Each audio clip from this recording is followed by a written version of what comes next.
If I'm excommunicated for this one, it's been a pleasure hanging out with you all.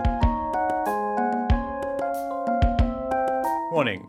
In this video series, a few sacred cows might get tipped. Before I get into a position to push though, here are some disclaimers. Please keep them in mind when eviscerating me. 1. Every practice behaviour I examine in this video series has benefits. 2. For some students, one or more of these practice behaviours is exactly what the doctor ordered. 3. I constantly remind myself that time and willpower are scarce resources. My only wish is that these resources are invested by my students for the maximum return. Now, you might ask, Liam, what are long tones? And what on earth is a horsehair shirt? First, the horsehair shirt. Historically, some religious ascetics would purposely self-inflict discomfort by wearing undergarments made from coarse animal hair as a method of exercising their spiritual discipline. In the clarinet context, a horsehair shirt is only a metaphor, of course. Donning a horsehair shirt for us is to practice something highly unpleasant, for reasons that are out of proportion or possibly imaginary.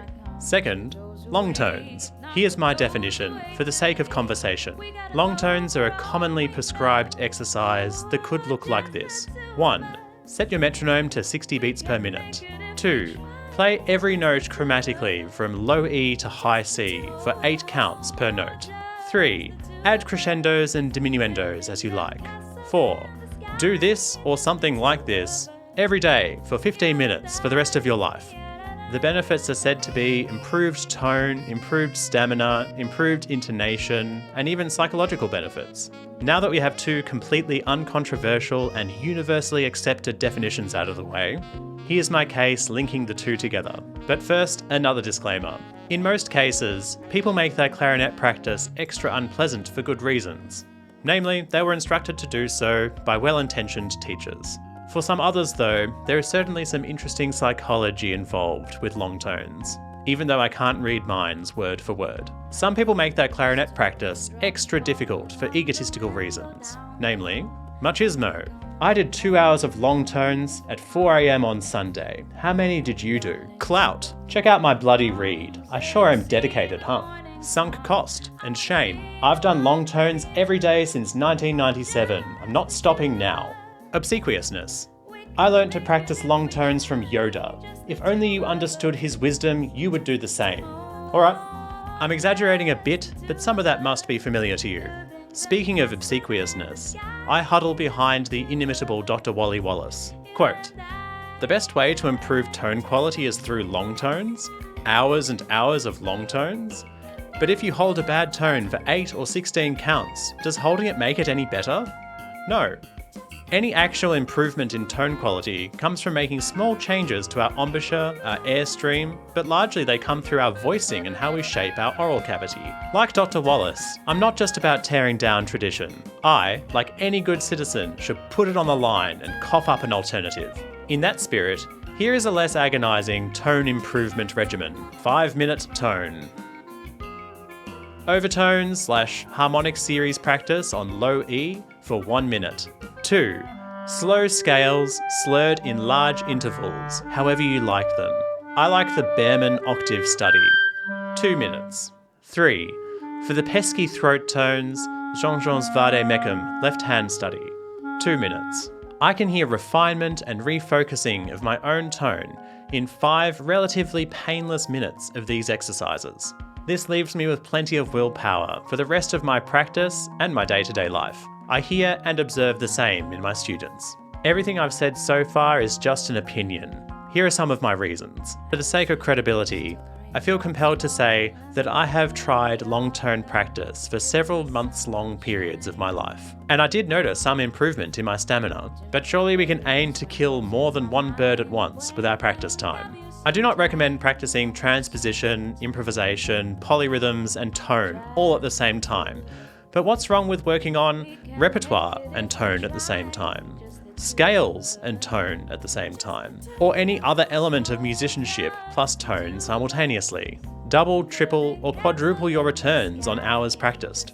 With my veneer of credibility established, keep these following points in mind when tearing me to shreds. 1. I know that long tones are prescribed by some of the world's most eminent clarinet teachers, whose full pedagogical repertoire obviously works very well. 2. Practicing long tones will make you a better clarinet player. 3. Long tones are one key to many players' success. Simultaneously though, I also believe 1. You can reap the supposed benefits of long tones at a much lower opportunity cost with other practice strategies. 2.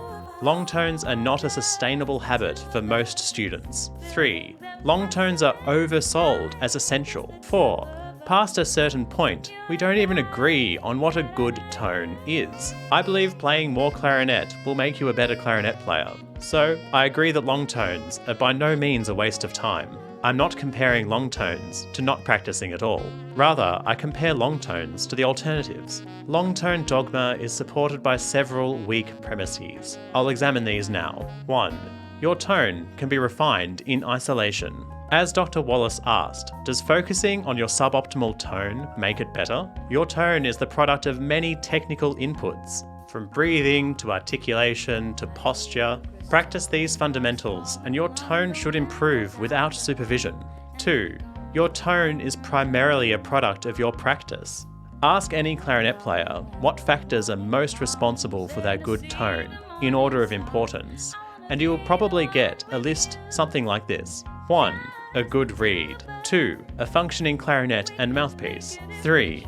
Good technical fundamentals of playing. I'd wager most would not list long tone practice high up their list of most important factors. The third weak premise. You can improve your tone much like you can improve your intonation and sense of rhythm.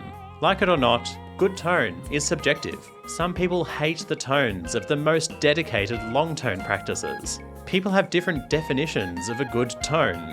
Many amateurs don't even admire the tones of world-famous soloists, for heaven's sake. You could argue that rhythm and pitch are subjective as well, but to a far less extent, most would agree. The fourth weak premise.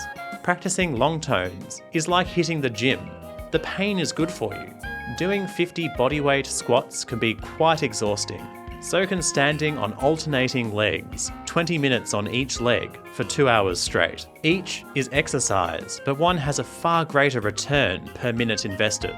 Analyse your practice in this frame and watch your improvement accelerate. In conclusion, I suspect there's a quiet majority of clarinet students who never fill their long-term prescriptions and who overstate its benefits just to fit in. From my observation, long tones benefit a small minority of possibly masochistic nerds, but they discourage regular clarinet players en masse. There is a non-zero chance, though, that long tone practice is the perfect exercise for you. But if you suspect you might be wearing a horsehair shirt, I suggest you try taking it off for a few weeks and see if you miss it.